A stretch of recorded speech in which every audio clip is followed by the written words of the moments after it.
Eğer aranızda Miami'de iş yapmak isteyen, Miami'de bir girişimcilikte bulunmak isteyen ve bunu da şu şekilde bir hediyelik eşya dükkanı tarzıyla açmak isteyen olursa diye buranın günlük aşağı yukarı kazancından bahsedeceğim.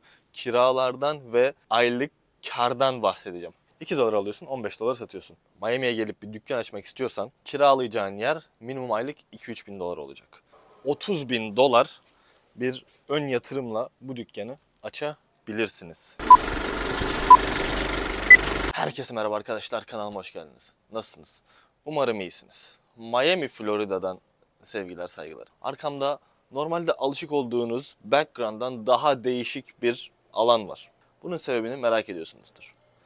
Gelin hemen size açıklayayım. Miami'de hep gezelim, tozalım, hoplayalım, zıplayalım videoları çekerken ya dedim ki bir tane de finansal video çekeyim. Eğer aranızda Miami'de iş yapmak isteyen, Miami'de bir girişimcilikte bulunmak isteyen ve bunu da şu şekilde bir hediyelik eşya dükkanı tarzıyla açmak isteyen olursa diye bir video çekmek istedim. Tabii ki bu videoda sadece hediyelik eşya dükkanındaki eşyaları gösterip 3 dolarmış 5 dolarmış diye bahsetmeyeceğim. Buranın günlük aşağı yukarı kazancından bahsedeceğim. Kiralardan ve aylık kardan bahsedeceğim. Hazırsanız başlayalım. Dostlar, siz sormadan söyleyeyim. Dükkanla herhangi bir şekilde bağlantım yoktur. Sahibi değilim, çalışmıyorum, herhangi bir kazancım yok. Bu videoyu çektiğim için herhangi bir sponsorluk, birlikte çalışma gibi ücretler almayacağım. Sadece bu videoyu izleyenlere bir yol göstermek istedim diyelim. Dükkanın sahibi arkadaşım. Teşekkür ettim kendisine bana böyle bir videoyu çekmeme izin verdiği için. Şimdi dükkana girince sizi böyle magnetler, ufak tepsiler ve anahtarlıklar karşılıyor. Bu magnetler bildiğiniz Miami yazıyor. Hani tatil yerine gelirsin de ufak hediyelik eşya alırsın ya, onlardan. Magnetler 5 dolar, şu tepsiler 7 dolar. Anahtarlıklar da 5 dolar. Çeşit çeşit. Devamında gözlüklerimiz var. Tanesi 15 dolar. Bak bu böyle düzeltelim. Hemen sağ tarafta valizler. You are there was. What's up? I'm going to the first floor. Where she's that? This Left, right. what do you mean? I don't know. Dayı ben burada video çekiyorum. Beni bilmediğim şeyi bana soruyorsun ya. Neyse. Valizler var arkadaşlar. En büyük valiz 60 dolar. Devamında 50, 40, 30 diye devam ediyor. Ufak shot glassları, shot bardakları, termoslar. Shot bardakları 6 dolar. Termoslar 15 dolardan başlıyor. Yani şöyle göstereyim bakın. Miami Beach yazıyor üstünde. Devamında 20 dolar. Şöyle büyüdükçe 20, 25, 30'a doğru devam ediyor. Küllükler 13 dolar. Ufak ayna 10 dolar. Güneş kremleri, şu da tanning spray. Yani sıkıyorsun da esmerleşiyorsun ya. Bunlar da 15 ila 20-25 dolar. Hatta şu herhalde biraz daha büyük boy 30 dolar yazmışlar. Çantalar 15 ila 20 dolar arası. Simit, top, gözlük, kolluk. Bunlar da bakalım şu boy bir simit 15 dolarmış.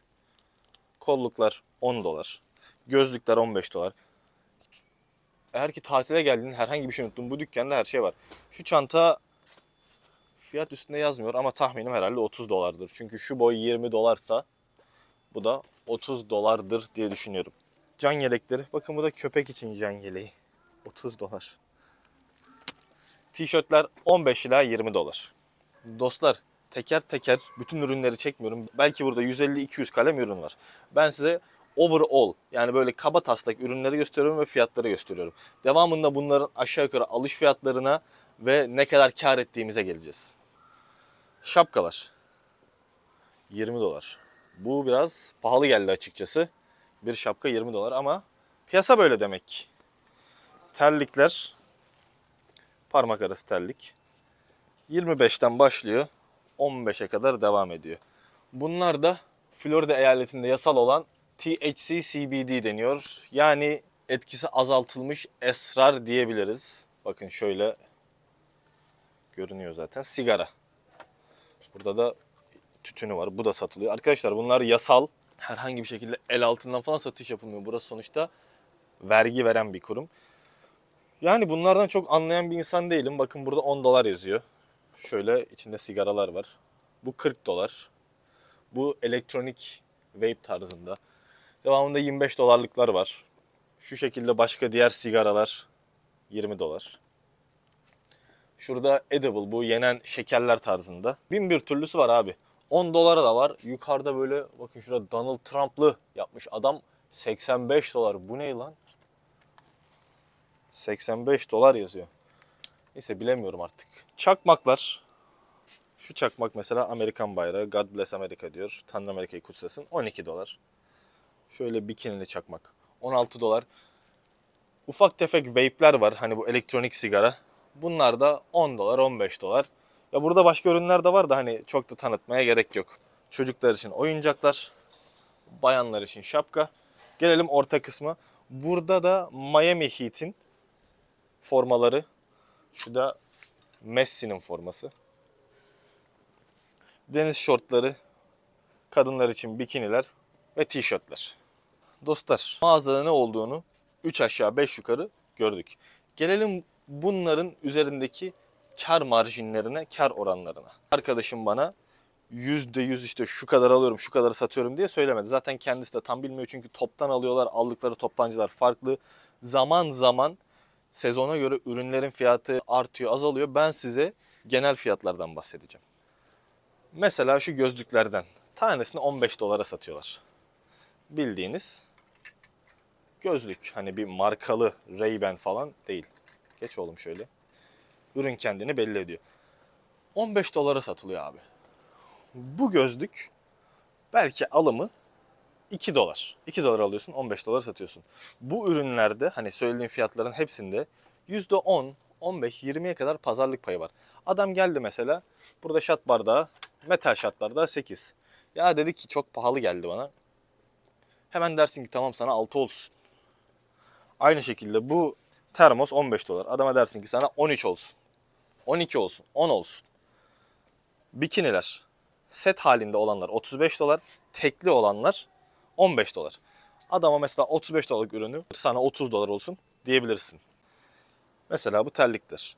Seven diye bir marka. Hani bu böyle çok bilinen Nike, Adidas, Quicksilver gibi bir marka değil. Ama tatile gelmişsin. Gidip de en lüks ürünü almak istemiyorsun. Gayet güzel abi. Şunun alımı 4 dolar. 4 dolara alıyorsun. 15 ila 20 dolara satıyorsun. Şapkalar. Kadın şapka. Bakın 25 dolar yazıyor üstünde. Şu şapkanın alımı 5,5 dolar. Gelelim magnetler. Bu magnetler en çok satan ürünlerdenmiş. 5-6 dolara satıyoruz dedi. İşte 5 dolar yazıyor da kimi zaman da 6 dolara. Sezona göre 7 dolara çıkartabiliyorlar. Ne kadar güzel baksana. Miami Beach yazıyor. Flamingolar. Beach. Bunları 5 dolara satıyorlar. Alış fiyatı toptancıya göre 50 sent ila 75 sent. 50 ila 75 kuruş arasıymış. Bir ürünü 1'e alıp maliyetine göre 4 katına, 5 katına, belki 10 katına kadar satılabiliyor. Tabii ki o andaki sezona da bağlı, aldığın adama, ürünün kalitesine, her şeye bağlı. Gelelim buranın kirasına.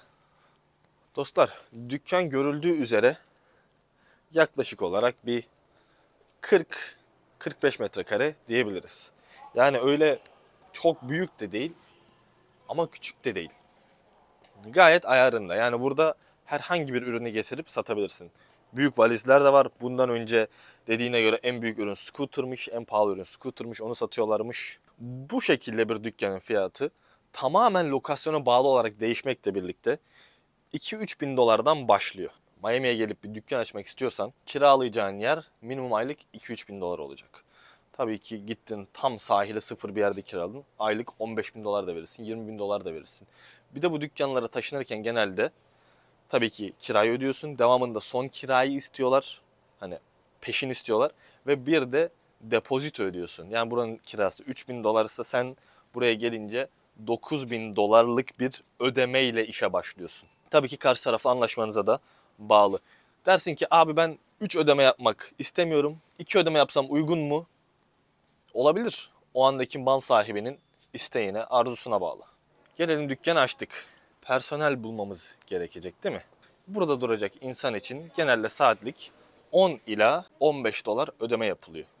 Yani Buranın haftalık 60-70 saat çalıştığını düşünürseniz personele de belki bir 3-4 bin dolar maaş ödeyeceksiniz. Ama sen dersin ki ya ben personel çalıştırmayacağım, kendim duracağım, çocuğum duracak, karım duracak. O zaman o personel maaşını kendine almış olursun. Gelelim şöyle bir dükkan açmanın toplam maliyetine.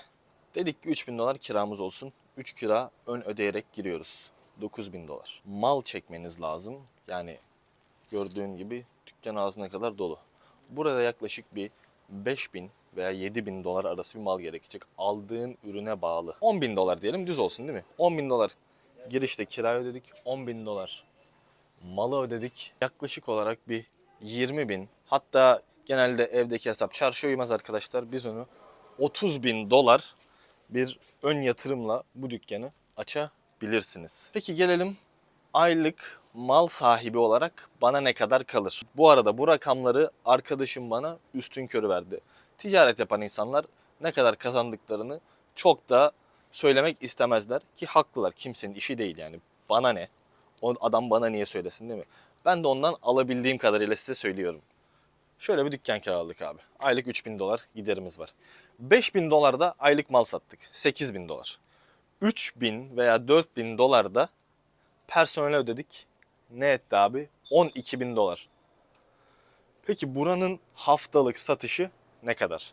Ölü zamanda haftalık 3-4 bin dolar kazanıyormuş. Peki iyi zamanda da aylık 30 bin dolara kadar çıkabiliyor. 30 bin dolara kadar çıktığı zaman sen yine aynı kirayı ödüyorsun. Mal paran tabii ki artıyor ama personel maaşı da sabit kalıyor.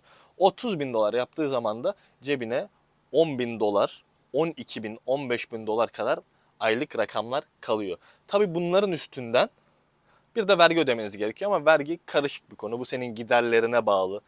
Nasıl bir kişisel yapın olduğuna, yani evli misin, çoluğun çocuğun var mı, başka gider gösterebileceğin ürünler var mı, bunlara da bağlı. Rakamları öğrenebildiğim kadar size anlattım. Lütfen videoma bir like'ı çok görmeyelim. Aşağı güzel bir yorumunuzu bekliyorum. Kanalıma abone olup takip etmeyi unutmayın. Bugünlük benden bu kadar. Oğuz Fly is out.